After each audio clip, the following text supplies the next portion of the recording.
up top is where Doug MacLean is currently situated. And Doug, you've seen the ceiling cave in down here, so just tread softly or else you might fall all the way through. How much therapy do you need after that, Doug? Yeah, there he goes. Yeah, be careful. Hey!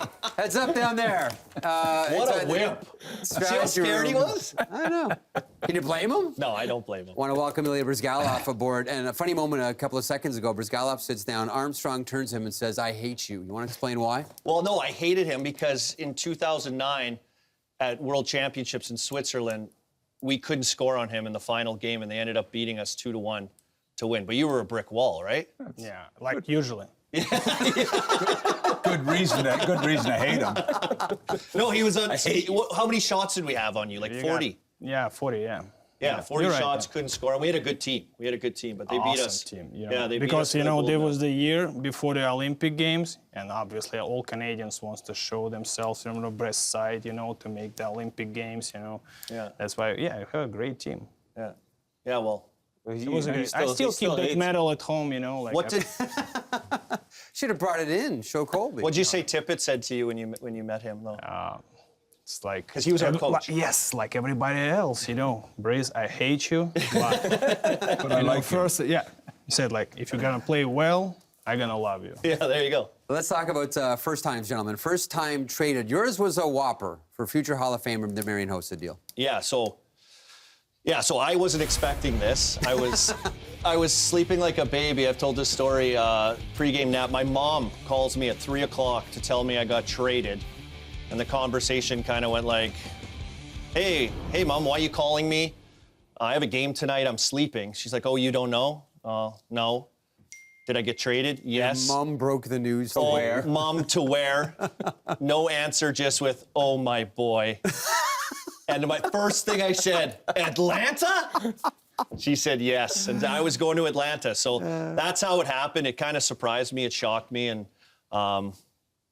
yeah, first trade. That's a big one. You look good in those baby blue uniforms. You like those jerseys? The big bird. What was, Welcome to Blue Land was the slogan. Welcome to Blue Land. Take 2 points and leave. Ryan, your trade to Anaheim. Yeah, so Ray Sherrill had talked to me, and because there were rumors that I was possibly going to get traded, and he was looking into it. And he was honest. He was very honest. He said, listen, I'm not going to say I'm not going to trade you, but I like where you're at right now. So I went home, and I was actually, this is the kind of the human part about trade that you don't think about a lot. My mom wasn't doing well. She was in the hospital. She was sick, and I got a phone call right in the hospital room, and it was Ray Sherrill. He traded me. I was shocked. I was upset. Naturally, the first time whenever you get traded, you don't feel wanted, and I just remember I couldn't believe it. And then, you know, it happened a year later, and I was more accustomed to it. It made it a little easier. But the first time it happens, you'll always be just shocked. You guys were traded exactly 1 year apart, and you want to evaluate the two deals and how they help Pittsburgh? Yeah, Pittsburgh did all right. Yeah, they won both. When you look at these deals, you think, how could Pittsburgh ever be this dumb to move these two great young prospects? And this is what they've done since they moved these two guys. Their record is 420, 216, and 60. They've won 2 cups, 3 Art Ross, 2 Harts, 2 Conn Smythe, and a Rocket. So, as devastating it was for the Penguins, they seemed to come through it okay. I look at that and I say they could have had more. They could have had more. They could have. Well, Kunitz hasn't really been that good for Pittsburgh. No, and Hossa's been a good trade. And I think if you got stayed, guys, it's going to be doubled. Yeah, thanks, Chris. Thank you. Kunitz was terrible. Oh, there he is. Kunitz was a dog. Future. The only guy that can play was Sid. I think Dupuis handed him the cup, too. So I actually remember when Kunitz got traded, their first game was in Chicago, and he had a hat trick, and I was in Anaheim. I think I was -3. I was like, this is not good. This is not good. This is not working. And let's not look at Anaheim after you left there either. I mean, that'll really destroy you. I want to get to Anaheim with you, Ilya, in a couple of seconds, but your first trade really wasn't much of one. I mean, you're a couple of weeks in advance of becoming a free agent. You go from the Coyotes to the Philadelphia Flyers. Maybe the more interesting story is when Anaheim put you on waivers and the Phoenix Coyotes picked you up. What do you recall from that? Okay, it depends how much time we have. Okay, go for it. Okay. First of all, I have spent 6 years with the Anaheim organization, and the last 2 years I played for the main team. First year we went to the conference final when we got lost against the Edmonton. And second year we win the Stanley Cup, and I was feeling I was ready to play as a starter. because I had enough experience already. That's what I thought, you know. And also, and there was a time already when it was salary cap in place, and his team need to be moved because after the winning the cup, you know, need some free the space. Guys wants the more money, you know, like who played well. And Brian Burke made me a promise, you know, I will find you the team. He tried to do that all summer, find for me the team to play, you know, where I can be established as a starter myself, starting the goalie.